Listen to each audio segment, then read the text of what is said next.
Welcome back to On This Day, the day we got a warped view at Silicon Valley. Today is April 6, 2023. It is the 96th day of the year. You got 269 days left. It is the 14th Thursday in the 14th week and the 18th day of spring. 76 days left till summer. Today is National Burrito Day. The history of the burrito is shrouded in mystery because it's really hard to track down who put meat, cheese in a tortilla and wrapped it up. A variety of different types of food that originated from Mexico include the tortilla with meat and cheese, such as tacos, enchiladas, taquitos, chimichangas, and even quesadillas. So at some point, instead of someone folding the meat and cheese together, they actually rolled it up. Well, for a first on this channel, we have the guy that actually invented the first burrito. It's our first interview. I'm just kidding.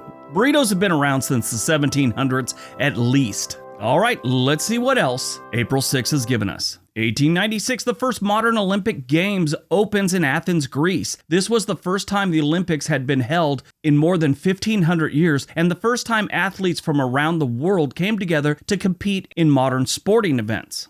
1917, the United States declares war on Germany, joining the Allied powers in World War I. The U.S. entry into the war helped shift the balance of power in favor of the Allies, leading to their eventual victory. 1938, the Third Reich annexed Austria. This event marked a significant step in Hitler's efforts to expand Germany's territory and influence. 1994, the genocide in Rwanda begins, in which is estimated 800,000 Tutsis and moderate Hutus were killed by Hutu extremists over the course of 100 days.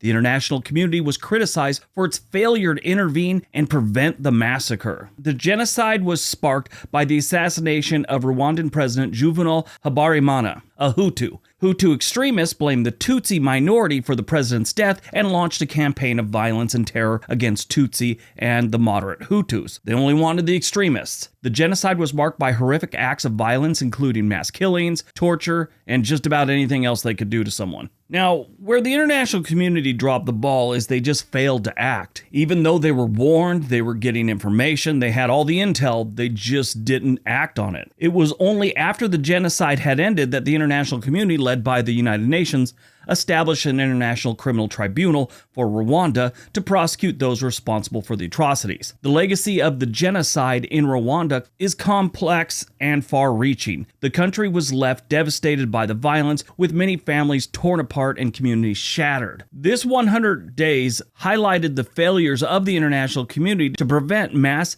atrocities and protect vulnerable populations. However, Rwanda has made remarkable progress in rebuilding and healing in the years since the genocide, with efforts focused on justice and economic development. Today, Rwanda is a stable and rapidly developing country with a growing economy and a strong commitment to human rights and justice. The genocide in Rwanda is kind of a tragic reminder that we need to be vigilant and make sure extremists and dictators don't get in power. The genocide also underscores the importance of addressing the root causes of the conflict, promoting human rights and strengthening institutions that can prevent and respond to violence like this. But in 100 days, 800,000 people were killed in Rwanda. 1998, Tammy Wynette, the first lady of country music, passed away at the age of 55. Wynette was one of the most successful and influential country singers of all time, known for hits like Stand By Your Man and Divorce.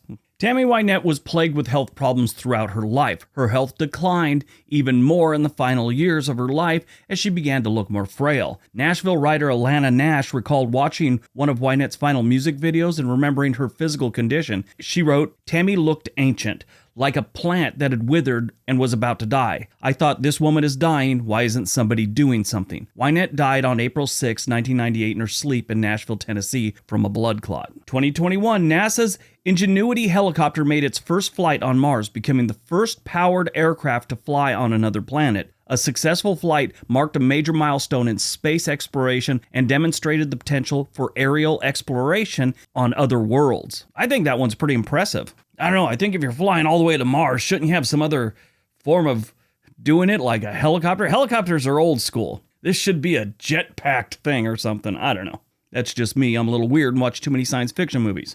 Premiered on April 6, 2014, HBO series Silicon Valley. This is a Mike Judge show about a shy engineer who creates a startup company in Silicon Valley. It was nominated for Outstanding Comedy Series at the Emmy Awards in 5 consecutive seasons between 2014 and 2018. That's what it says, but that sounds like 4 consecutive years. This was a great series. If you have HBO and you've never watched Silicon Valley, you got to get through the first couple episodes and then you're locked in. It is such a great series. So funny.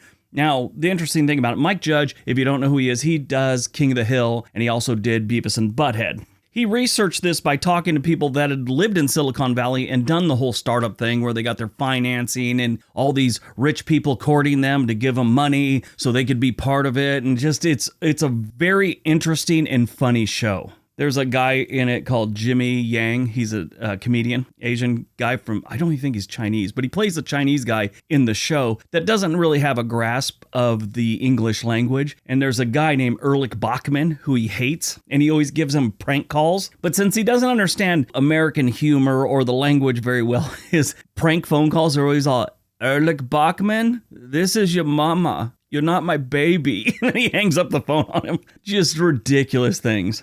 One of them was, Erlich Bachman, this is you calling from the future. I'm about to die and I'm all alone because nobody loves me. And he just hangs up the phone on him. Great show.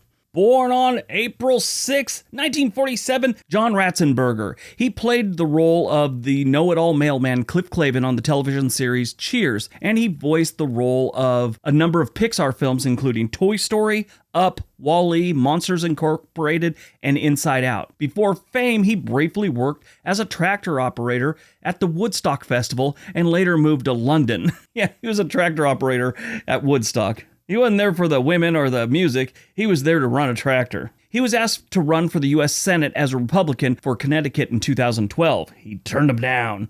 He's been in quite a few good movies. Interesting guy. Died on April 6th. We already talked about Tammy Wynette, but here's one that's important. 2017, we lost Don Rickles, legendary insult comic who was a frequent guest on The Tonight Show with Johnny Carson and a fixture on the Dean Martin's Celebrity Roast specials. He also voiced Mr. Potato Head in the 3 Toy Story films.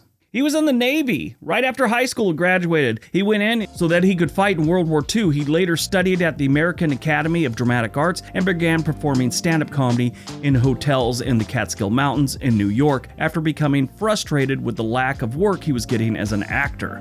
Don Rickles died on April 6, 2017 of kidney failure at his home in Los Angeles, California. He was 90 years old. All right, that's today's video. Hope you guys enjoyed it. Hope you got some information out of it. Now go out, have a great day, be nice to each other.